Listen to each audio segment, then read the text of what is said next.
We got back to the hotel room to edit this video after we met one of the chief people here in Hong Kong. And as we did, we were sitting down and we had the do not disturb sign on the door. And all of a sudden we heard a quick knock.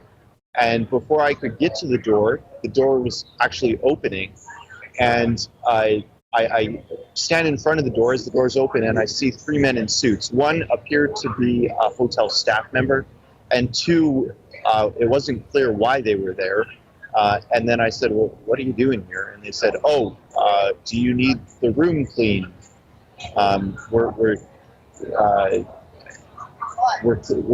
a cleaning crew. It was sort of mixed Cantonese English. And then I was like, no, we don't need that. The do not disturb sign's on the door. What are you doing here? And they said, oh, don't worry, in Cantonese, and I think said goodbye.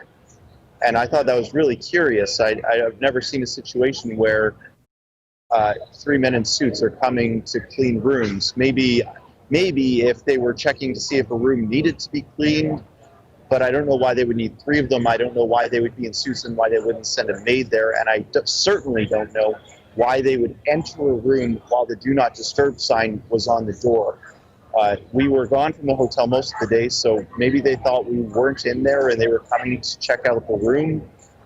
I mean, we're quite clearly journalists. When we came into the hotel to check in, we had to give them our passports, which I thought was weird on the get-go, but I guess that's standard practice here in Hong Kong. Helps Beijing keep track of political dissidents who are coming into the country.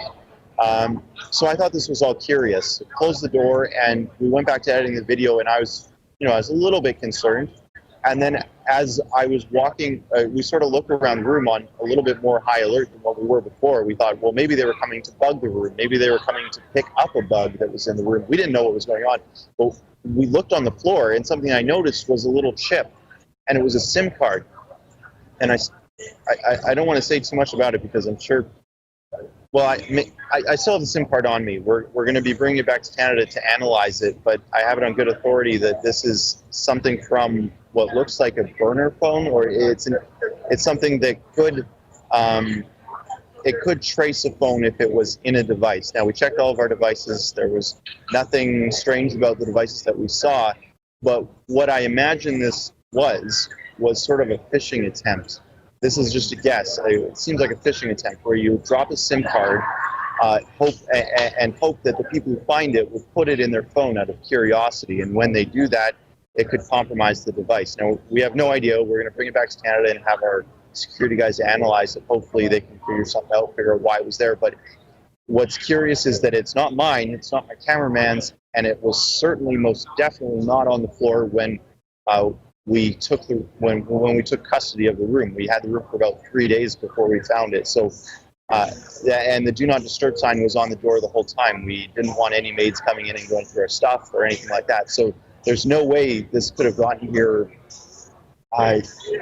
We just don't understand why that SIM card would be in our room. It's just such a curious thing. So we're going to look at it and see what we can find from it when we bring it back to Canada. Yeah.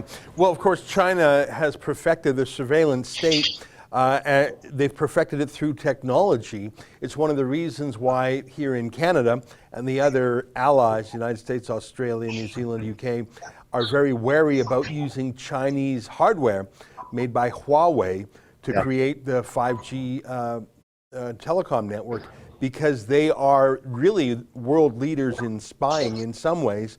Huawei is even more developed than its Western counterparts. Facial recognition. I'm sure they have downloaded everything about you, including any Canadian government records. I'm sure they know all your social media posts. I'm sure, we'll have to talk maybe off camera about if you left any equipment in the hotel when you went out into the streets, because frankly, that equipment might be compromised beyond redemption. That's what it's like when you're fighting in an asymmetrical war like has been going on in Hong Kong. That's an excerpt from the Ezra Levant Show, which is a show I do every day.